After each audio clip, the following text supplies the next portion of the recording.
కానీ ఇస్కరియోతు ఏదో ఏం చేశాడు తెలుసా? తను ఒక చోటును సంపాదించుకున్నాడు, అదే నరకము. అక్కడికి వెళ్ళాలంటే పెద్ద ప్రయాస పడాల్సిన అవసరం లేదు, పెద్దగా ఇబ్బంది పడాల్సిన పని లేదు.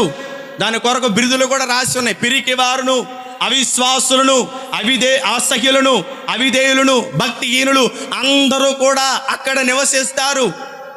అక్కడున్న వారికి భక్తితో పని లేదు, అక్కడున్న వారికి నీతితో పని లేదు, అక్కడున్న వారికి పరిశుద్ధతో పని లేదు, అక్కడున్న వారికి మంచి జీవితంతో పని లేదు. సమాజంలో వారికి నువ్వు దొరికే వాటి మీద వారి మనసు ఉంచుతారు, కానీ దేవుడిచ్చే వాటి మీద వారి మనసు ఉంచరు.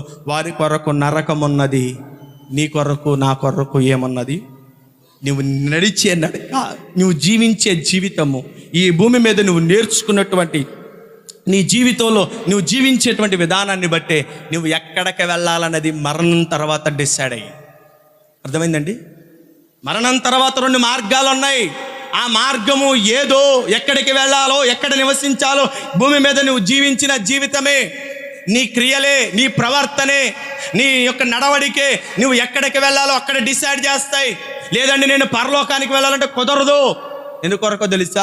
భూమి మీద నువ్వు నీతిగా బ్రతికావనుకో, నీతి జీవితం జీవించావనుకో, యథార్థంగా బ్రతికావనుకో, ప్రభువుకు తగినట్లుగా బ్రతికావనుకో, ప్రభు పిలుపుకు తగినట్లుగా జీవించావనుకో, దేవుడిచ్చిన ఆధిక్యత రక్షణకు తగినట్లుగా నువ్వు జీవితం జీవిస్తూ పాపానికి దూరంగా, లోక ఆశలకు దూరంగా, లోక పద్ధతులకు దూరంగా, లోక ఇచ్చలకు దూరంగా, శరీర కోరికలకు దూరంగా ఉంటూ ప్రభువు కొరకు నీతికరమైన జీవితం జీవించావనుకో, నువ్వు చనిపోయిన తర్వాత ఏమైందో తెలుసా? దేవదూతలు వచ్చి నిన్ను ఆయన రాజ్యానికి తీసుకొని వెళ్ళిపోతాయి.